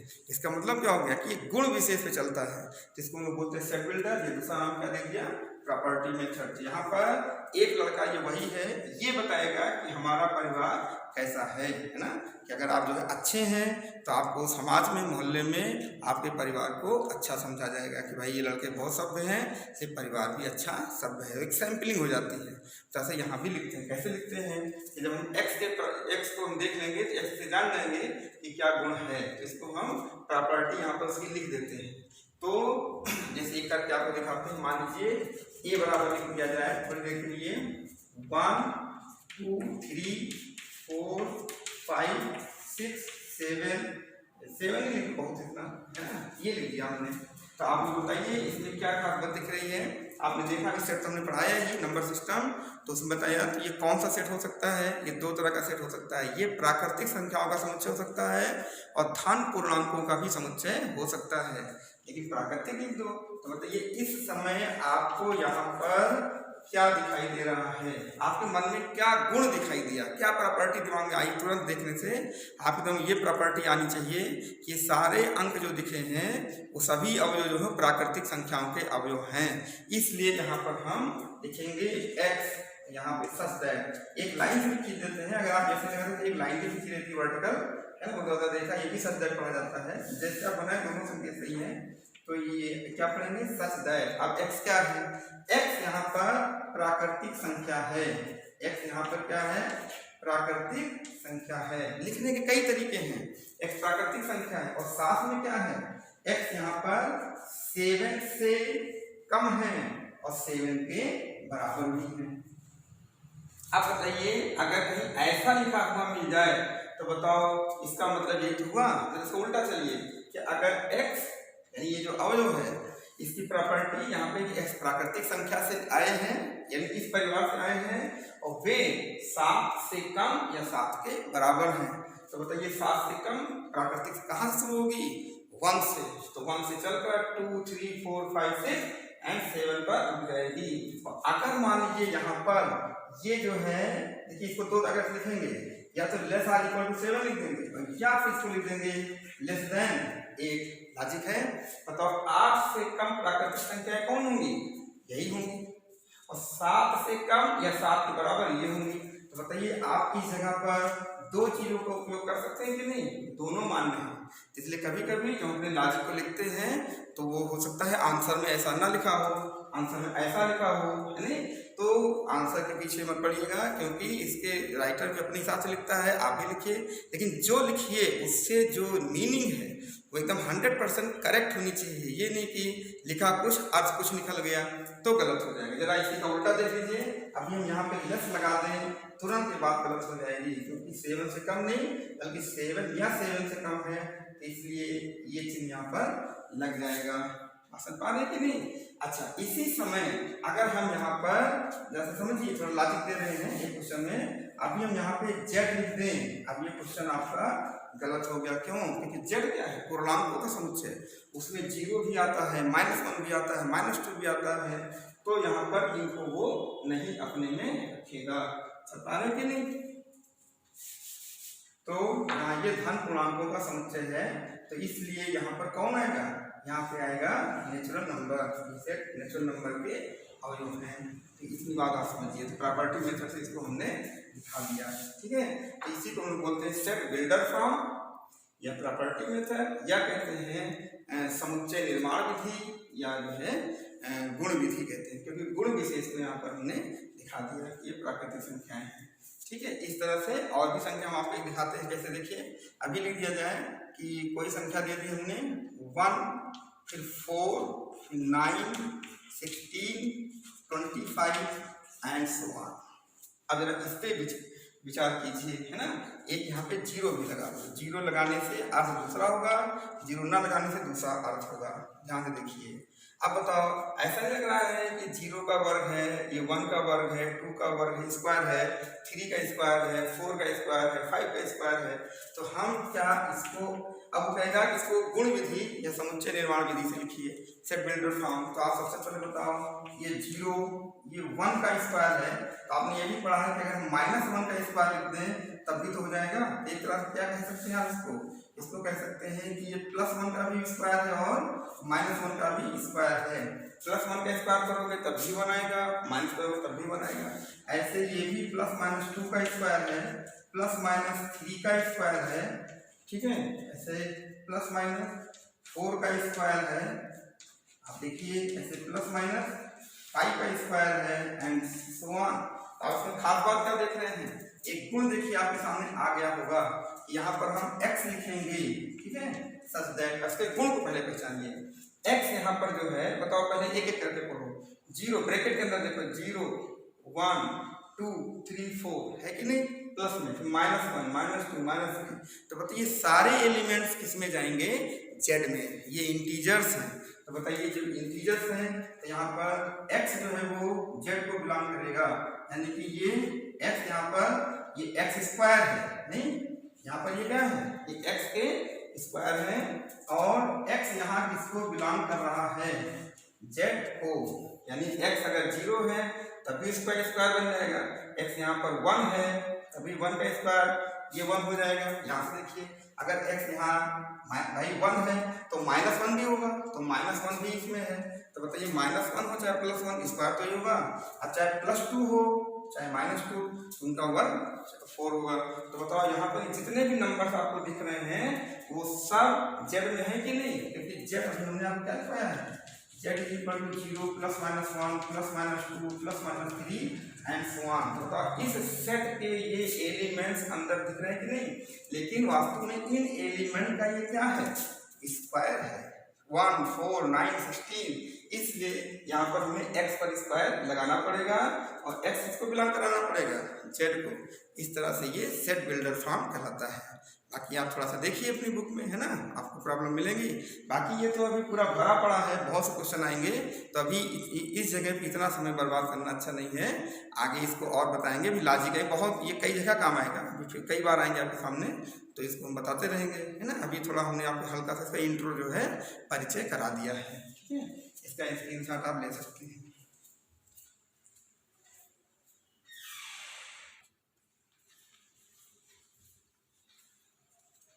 अब आप लोग देखिए, जो हमने आपको 2 मेथड बताया, रोस्टर और सेट बिल्डर फॉर्म, उसमें हम छोटे छोटे 2 एग्जांपल्स आपको बता रहे हैं। इन प्रॉब्लम को देखिए, है ना, और इससे थोड़ा सा और आइडिया लेके आप थोड़ा सा अपने भी माइंड को यूज करिए और उसको एनालाइज करके आप आंसर देने का पूरा प्रयास करिएगा। पढ़िएगा जरूर, बुक जरूर पढ़िएगा, NCERT के साथ कोई और भी बुक अपने साथ रखें और जरूर पढ़ें, ठीक है। आगे बढ़ते हैं, देखिए कैसे। चलिए पहला पार्ट लेते हैं, सॉल्यूशन पहला पार्ट का, पहले भाग का हल कैसे करेंगे। यहाँ जरा विचार करिए आप पहले में। देखिए x, ये आपका कौन सा फॉर्म लिखा गया है? ये सेट बिल्डर फॉर्म है। किस फॉर्म में लिखना है? रोस्टर फॉर्म, सारणीयन विधि में लिखना इनको सारणीयन विधि, हिंदी में आपको बताया था, सारणीयन या तालिका विधि से इसको दिखाना है। Describe the following set in roster form, दिए गए समुच्चय को है ना तालिका विधि से लिखिए। क्या करेंगे, पहले आप इनके गुणों को देखिए, पहला बता रहे हैं इनके गुणों को देखिए। तो बताइए x सच दैट x का मान इतना है ना, जबकि n का मान 1 से चलकर 5 तक है, 1 के बराबर भी है, 5 के बराबर भी है, 1 से बड़ा 5 से छोटा, 1 के बराबर 5 के बराबर, लेकिन n किसको बिलोंग कर रहा है, नेचुरल नंबर, प्राकृतिक संख्या। आप जरा बताइए x is equal to 1/2n-1 कमा n बराबर कितना हो सकता है, 1 होगा, तो दूसरा नेचुरल क्या होगा, 2 होगा, तीसरा 3 होगा, चौथा 4 होगा, पांचवा 5 फुल स्टॉप। कारण क्योंकि 5 तक ही चलना है। ठीक है, मान लीजिए वो ये कहता यहाँ पे इक्वल ना लगाता, आपको मालूम से बता दें, अगर वो लिख देता इस तरह से लिख देता, आप पहले माइंड को अपने खूब शार्प करिए। ये नहीं कि क्वेश्चन, हम ये क्वेश्चन को तो बहाना ले रहे हैं, इसके द्वारा इसी के आधार पर हम आपको क्लियर कर रहे हैं। जैसे देखिए ऐसा लिखा होता, अब n का मान क्या लेते, 2, 3 और 4, ना तो 1 लेते ना 5 लेते, क्योंकि n का मान 1 से बड़ा है, 1 के बराबर नहीं है, n का मान 5 से छोटा है, 5 के बराबर नहीं। मान लीजिए अगर ऐसा लिखा होता तो आपको जब आगे चलते इंटरवल पढ़ाया जाएगा तो देख लीजिएगा, तो यहाँ पर हम n का मान 1 ले सकते हैं क्योंकि 1 के साथ इक्वल है, तो 2, 3, 4 तक 5 नहीं, क्योंकि 5 बिलोंग नहीं करेगा। अगर ऐसा होता तो अब आप समझ में होगी बात, यहाँ पर हम n का मान 2, 3, 4 और 5 ले सकते हैं, 1 नहीं ले सकते क्योंकि 1 के साथ बराबर का चिन्ह है। तो क्या समझे, जिनके साथ बराबर का चिन्ह है, इक्वल का चिन्ह वो लेंगे, जिनके साथ नहीं उनको हम नहीं लेंगे, भले ही वो वहाँ पे लिखे हैं लेकिन वो उसमें शामिल नहीं किए जाएंगे। अब जरा देखिए यहाँ पर आपको दोनों में बराबर लगाया गया है कि नहीं, इसलिए यहाँ पर शामिल किया जाएगा। अब करना क्या है, कुछ नहीं, बहुत आसान, n इज इक्वल टू 1 पहला मान, यहाँ पे x is equal to 1/2 into 1 minus 1। अब बताओ 2 का नम 2, 2 में से गया 1, तो ये 1/1 ही तो बचेगा, x का पहला मान 1, n बराबर 2 रखेंगे तो x is equal to 1/2 into 2 minus 1, 2 दूनी 4 में से गया 3, ये 1/3 होगा। फिर ऐसे ही n इज इक्वल टू 3, तो x is equal to 1/2 into 3 minus 1 is equal to 1/2, 3 में से गया 5 हो जाएगा। ऐसे n इज इक्वल टू 4 पर x is equal to 1/2 into 4 minus 1 1/7 आ जाएगा। देखिए भाई है ना, 1/5 is equal to x is equal to 1/2 into 5 minus 1, जो 1/9 हो जाएगा। ठीक, तो बताइए अब आपका ये सेट क्या होगा। चलिए इसे कोई नाम दे देते हैं ना, कहने थोड़ा लगता है। ये आपका a हो गया, इसको हमने चलो b मान लिया। तो बताइए इस समय ये a क्या होगा, a हो जाएगा ना 1, फिर 1/3, फिर 1/5, फिर 1/7, फिर 1/9। ये हो गया रोस्टर फॉर्म और ये हो गया सेट बिल्डर फॉर्म, दोनों आपस में आमने सामने आ रहे हैं। ठीक है, इसका स्क्रीनशॉट ले लीजिए। तो आपको ये बताते हैं सेकंड वाला।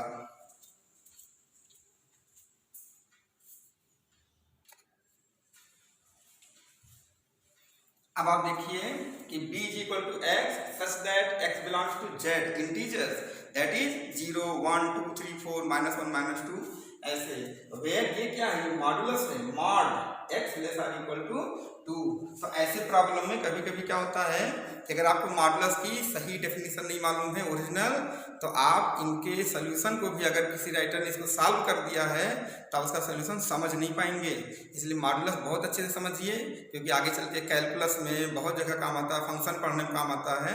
इसलिए मॉडुलस से डर खत्म कर लीजिए। तो हम आपको सबसे पहले इसको सॉल्व करने से पहले मॉडुलस के बारे में बता देते हैं। इसको हिंदी में मापांक कहते हैं। अच्छा, तो देखिए ध्यान दीजिए, मॉडुलस थोड़ा सा इसमें आपको 5 मिनट लेंगे। ये कैसे, बहुत लोग क्या करते हैं, देखिए हम आपको ऐसे कर दें, लिख दिया जाए कि 4 मॉड लग जाए तो 4 लिख देते हैं और -5 लिख दिया जाए तो क्या लिख देते हैं 5। तो उनके दिमाग में ये रहता है कि मॉड के अंदर जो जाता है वो बाहर निकलता है तो प्लस हो जाता है। इतना खाली सीखते हैं, हम सबकी बात नहीं कर रहे हैं, कुछ स्टूडेंट इतना खाली सीखते हैं कि इसके अंदर जो गया वो जब बाहर आया तो उसके साथ पॉजिटिव हो जाता है, यानी न्यूमेरिकल वैल्यू हो जाती है, संख्यात्मक मान हो जाता है। सही है, उत्तर सही है, लेकिन ये सोचने का तरीका गलत है। ये वास्तव में पॉजिटिव और निगेटिव पे डिपेंड करता है। तो आपको पहले ओरिजिनल डेफिनेशन देते हैं, नहीं तो आप कोई फंक्शन को बनाना होगा मॉडल्स पे तो बना नहीं पाएंगे। ठीक है, वहाँ पे अननोन रहता है। ये कैसे देखिए, वही चीज़ हम यहाँ पे लाते हैं, यही चीज़ आप यहाँ पे करके दिखाएंगे। कैसे देखो, यहाँ पे mod x is equal to x होगा जब x ग्रेटर देन 0 होगा, अर्थात क्या होगा, पॉजिटिव धनात्मक होगा। ठीक है, तो अब यहाँ पे और मॉड x ही यहाँ पर माइनस x होगा जब x क्या होगा, लेस देन 0 यानी निगेटिव होगा। और मॉड 0 की वैल्यू 0 ना तो पॉजिटिव है ना निगेटिव, बताया ही है, इसलिए मॉड 0 हमेशा 0 होता है। ये तीन चीजें आप अच्छे से समझ लीजिए। अब कुछ स्टूडेंट सोच रहे होंगे कि ये तो गलत कर बता रहे हैं क्या, कि यहाँ तो प्लस यहाँ माइनस कैसे बाहर आ गया, यहाँ सीधा प्लस है। ऐसा नहीं है, मॉड के अंदर जो क्वांटिटी होती है, अगर वो क्वांटिटी स्पेशली बाहर को देखिए, इसका नेचर देखिए, अगर ये क्वांटिटी अपने में पॉजिटिव है तो इटसेल्फ वही हो जाएगी। अगर ये क्वांटिटी निगेटिव है तो वो क्वांटिटी निगेटिव के साथ आएगी। तो आप इसको जरा फिर से करके देखिए, इसको हम फिर से वेरीफाई कर देते हैं। जरा बताइए, यहाँ पर 4, अब 4 ये क्या है, 4 इज इक्वल टू 4, क्योंकि 4 स्वयं में क्या है, इटसेल्फ 0 से बड़ा है, इसलिए mod x is equal to x like this. ठीक है, अगेन बताओ -5, आप इसको -5 को जरा ऐसे लिखिए और आपको अच्छा लगेगा। -5 को ऐसे ब्रैकेट में बंद कर लो, अब लगता है जैसे ये आपका x है। ठीक है, ये x है, तो मॉड x। अब जरा बताओ -5 स्वयं में क्या है, -5 स्वयं में 0 से छोटा है क्योंकि निगेटिव क्वांटिटी है। तो बताइए, अभी हमने क्या लिखा है, माइनस, और फिर x के स्थान पर बताओ 5 है कि -5 है, पूरा -5 है, तो बताओ कितना हो गया, माइनस माइनस प्लस। तो आप बताओ, हम आए तो वहीं, तो इस तरह से ये हो जाता है।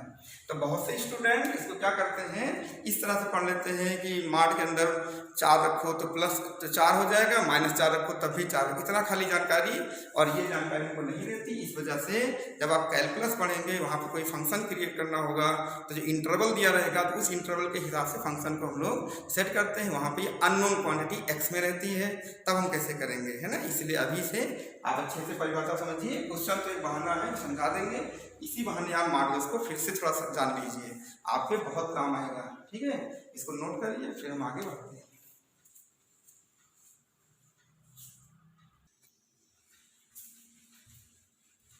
अब देखिए आप लोग, mod x less or equal to 2, अब यहाँ से आप क्या मीनिंग लगाएंगे, mod x less or equal to 2, यहाँ पे x किसको बिलोंग करेगा, z।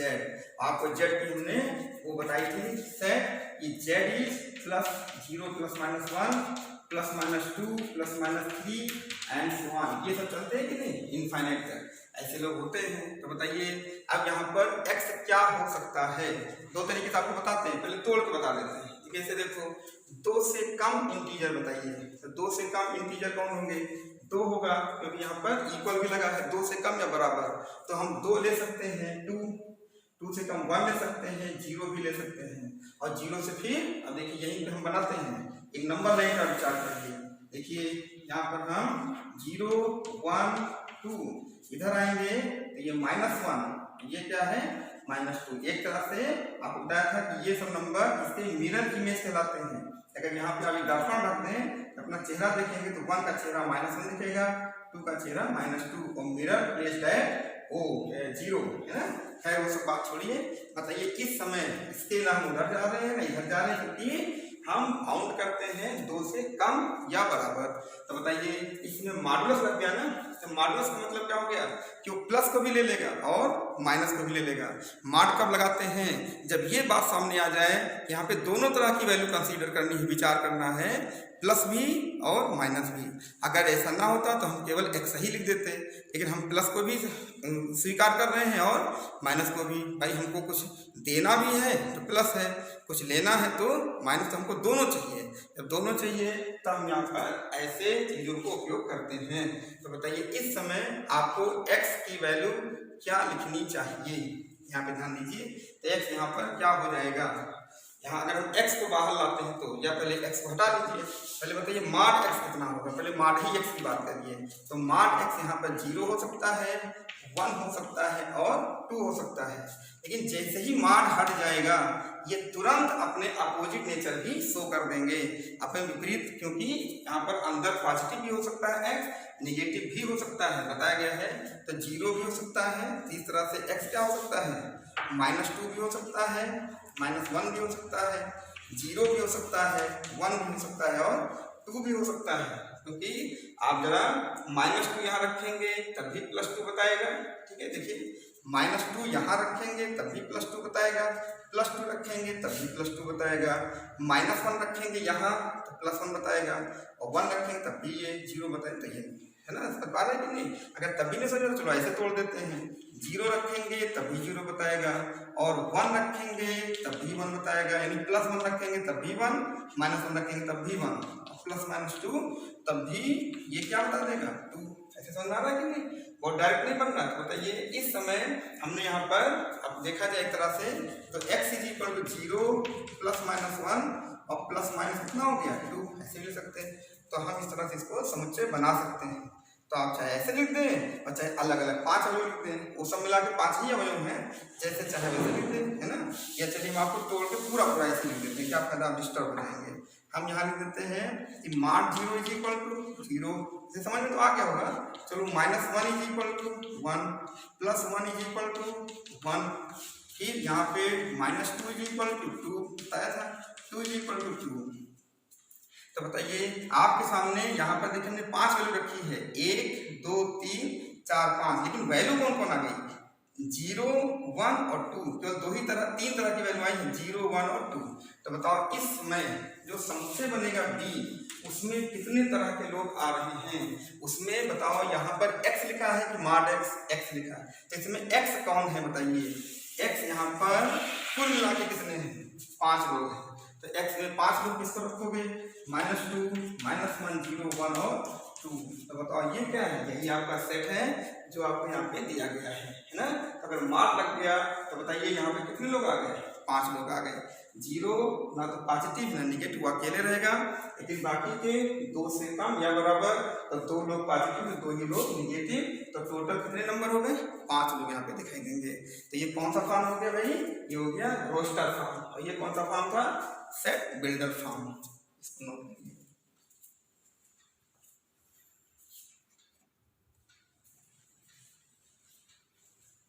अब फिर से आप इसको देखिए, यहाँ पर एक क्वेश्चन हम फिर ले रहे हैं, इसको उल्टा ले रहे हैं कि describe the following into set builder form. इसका मतलब क्या हो गया कि समुच्चय निर्माण विधि में इसको लिखिए, है ना।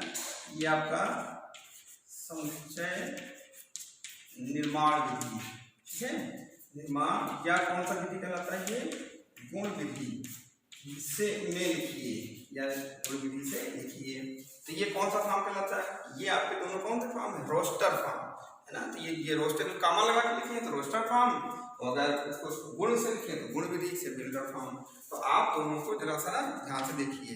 सबसे पहले हम पहला पार्ट देखते हैं, पहला है ना, इसका सोल्यूशन हल, पहला पार्ट ध्यान से देखो। आपको चलो ये सेट का नाम दे देते हैं A, इस सेट का नाम दे देते हैं B। चलो A की बात करते हैं। आप इसमें क्या दिया है, 5 25 लिखा है, ध्यान से देखिए। ये 5 स्क्वायर लिख सकते हैं कि नहीं, 5 × 5 25, इसको लिख सकते हैं 5 क्यूब, और इसको क्या लिख सकते हैं 5 पावर 4। ये 5 के मल्टीपल, 5 के ही पूरा आपस में है, तो 5 का स्क्वायर 5 क्यूब 5 पावर 4। तो आप बताइए यहाँ 5 पावर 1 भी लिख सकते हैं। तो बताओ नीचे का जो बेस है वो बराबर है, ऊपर भी घाते 1 2 3 4 ऐसा दिख रहा है, लग रहा है इसे नेचुरल नंबर है। स्टार्ट और कहाँ से स्टार्ट होती है, 1 से कहाँ तक जा रही हैं, 4 तक। तो आप क्या है इनके गुण को विश्लेषण करिए, एनालाइज करिए और अपने हिसाब से जो आपको लगे कि उचित है वो लिख दीजिए। ऐसा नहीं कि जो किताब में लिखा वही लिखे, जो उचित लगे वो लिखे, लेकिन आपके द्वारा लिखी गई बात पूरी तरीके से इस सेट को बना दे तो समझिए सही है, नहीं तो गलत हो जाएगा, कोई क्लेम ना कर सके। ठीक है, तो देखिए हम कैसे लिखते हैं इसको। यहाँ लिख देंगे x is equal to x such that, है ना, फिर x इज इक्वल टू, बताओ सबका बेस क्या है 5। अब 5 पे बताइए पावर क्या चल रही है 1 2 3 4, ये नेचुरल नंबर चल रहा था, हमने क्या लिख दिया n, और फिर यहाँ पे लिख दिया n किसको बिलोंग करेगा, नेचुरल नंबर को। लेकिन n की जो बाउंड जो इंटरवल है n किसके बीच में है, n 1 से चल रहा है, लेकिन 4 पे जाके रुक जाता है, तो 4 पे रुक जाता है, और 1 के बराबर भी है क्योंकि 1 से स्टार्ट हुआ है, इसलिए इक्वल का चिन्ह लगा दो, और 4 पर रुका है इसलिए यहाँ भी इक्वल लगा दीजिए। तो देखिए ये सारी बातें इसके अंदर है कि नहीं। अब इसका उल्टा सोच के उत्तर की जांच कर सकते हो कि अगर हम n का मान 1 से लेकर 4 के बीच में 4 तक नेचुरल नंबर मिलेंगे तो कौन कौन होंगे 1 2 3 4, आप यहाँ पे 1 या जाएगा, 2 या जाएगा, 3 या जाएगा, 4 या जाएगा। तो बताइए आपका ये कौन सा फॉर्म हो गया, ये बन गया सेट बिल्डर फॉर्म, ये सेट बिल्डर है। ठीक है, इसी तरीके से हम दूसरा आपको बता रहे हैं, इसका स्क्रीनशॉट ले लीजिए।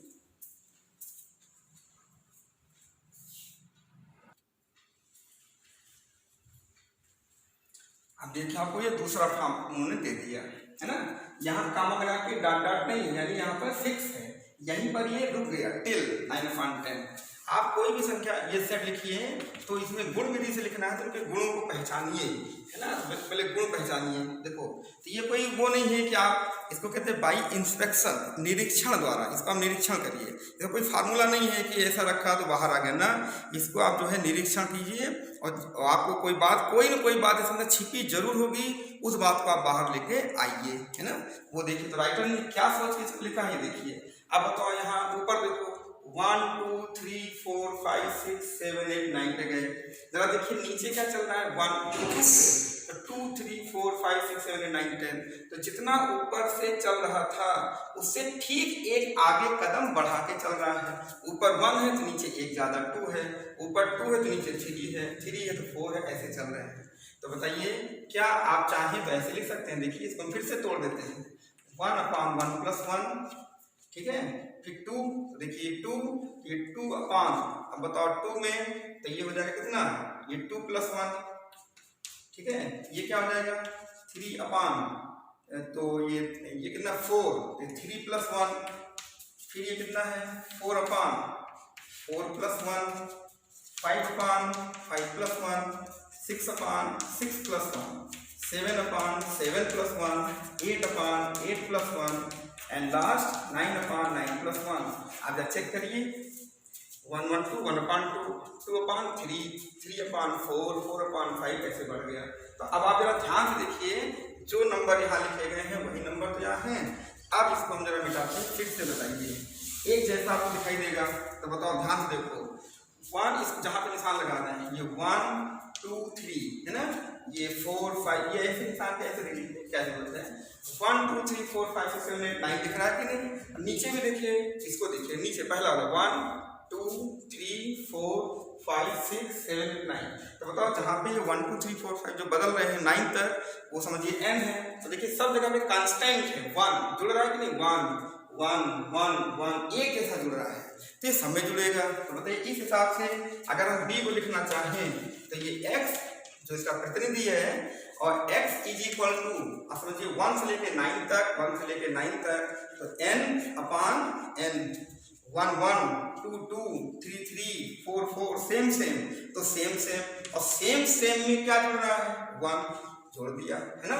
और ये n इसका एलिमेंट है नेचुरल नंबर, और n की वैल्यू कहाँ से स्टार्ट होगी 1 से, तो 1 से बड़ी और बराबर, कहाँ तक जा रही है 9 तक, 9 के बराबर, ठीक है। तो इस तरह से बताइए कि आपको ये सेट बिल्डर फॉर्म बन गया, तो ये पूरा उस सेट को पूरा एक्सप्लेन कर पा रहा है कि नहीं कर पा रहा है, आप चेक कर सकते हैं। तो this is the set builder form. लेकिन आप इसको चाहे तो ये पहले लिख दे ये बाद लिख दे, कहने मतलब ये है कि बिल्कुल ये नहीं कि जो आपने लिखा हो वो आपके आंसर में छपा हो, ऐसा नहीं है, लेकिन सेंस नहीं बदलना चाहिए, ये विशेष ध्यान रखना, ठीक। अच्छा। तो आज हम इस वीडियो में इतना ही बताएंगे, क्योंकि वीडियो बहुत लंबा होता चला जा रहा है, 1 घंटे के ऊपर निकल गया है। ठीक है, तो आप बोर भी हो जाएंगे। सेट थ्योरी पहला लेक्चर है, तब भी हमने बहुत संभाला, लेकिन 1 घंटे से ऊपर निकल गया, क्योंकि बहुत शॉर्ट में बताना ये खतरनाक होगा आपके लिए। तो कोई चीज़ बताने में समय तो लगता ही है ना। तो आपके हमारे वीडियो में अगर आपको बोरियत हो तो आप बताइएगा, लेकिन ऐसा नहीं है, ये लॉजिकल मैथ है, तो इसमें बोर नहीं होना है। इसको 2-3 बार आप रिपीट करके देखिए, कापी पे नोट करिए, कई बार हाथ से लिखिए, तभी तो हमने आपको सेट का एक माहौल बनाया है। अब हम आपको अगले वीडियो में देंगे टाइप्स ऑफ सेट्स, यानी कि समुच्चयों के प्रकार। उसमें आएंगे रिक्त समुच्चय, आएगा नल सेट, सिंगलटन, एकल समुच्चय, परिमित समुच्चय, अपरिमित, ऐसे बहुत तरह के सेट होते हैं, उनको पढ़ना है, उनके कार्डिनल नंबर आपको समझने हैं, बहुत कुछ बताएंगे। तो अगले वीडियो का आप जो है वेट करिए, ठीक है, प्रतीक्षा करिए। और बस ये वीडियो आपको कैसा लगा? आज हमारा ये पहला वीडियो था आपके पास जो जा रहा है। अगर आपको अच्छा लगे आप इसको लाइक करें, बाकी अपने मित्रों में इसको शेयर करें, वो भी अच्छा सीखें। अच्छा लगे तो ज़रूर करें, करना भी चाहिए कि आप अच्छा सीख रहे दूसरा भी अच्छा सीखे, है ना। दोस्ती का मतलब यही हुआ। और आगे आप वेट कर ही रहे हैं, करिए, जल्दी ही हम अपलोड करेंगे। और दूसरी बात ये कि इसको आप जो हमने बताया शुरू में कि लिख लिख के पढ़ना है, ऐसे नहीं पढ़ना है कि आप जो है लेट गए ऐसे बैठे बैठे पढ़ रहे हैं। कोई उपन्यास नहीं पढ़ा दे रहे हैं आपको, ये आपको लॉजिकल मैथ है, इसको समझिए, फिर हाथ से लिखिए। और जो एग्जाम्पल हमने बताया उतना ही नहीं, अपने हाथ से और एग्जाम्पल बना के, मन में बना के ऐसे बनाइए, बुक है उसमें देखिए। तो हमारा ख्याल है कि आपको कुछ नहीं तो 10-20% जरूर फ़ायदा होगा। कि जैसे जैसे ये वीडियो आगे बढ़ेगा आपको फ़ायदा होता जाएगा। अब मेन टॉपिक जो है वो अगले वीडियो से शुरू होगा। ये क्या था? ये केवल एक परिचय था, इंट्रोडक्शन था सेट थ्योरी का। ठीक है, आपने हमारा वीडियो देखा, आप सभी को बहुत बहुत धन्यवाद। ठीक है, अगले वीडियो में मिलते हैं।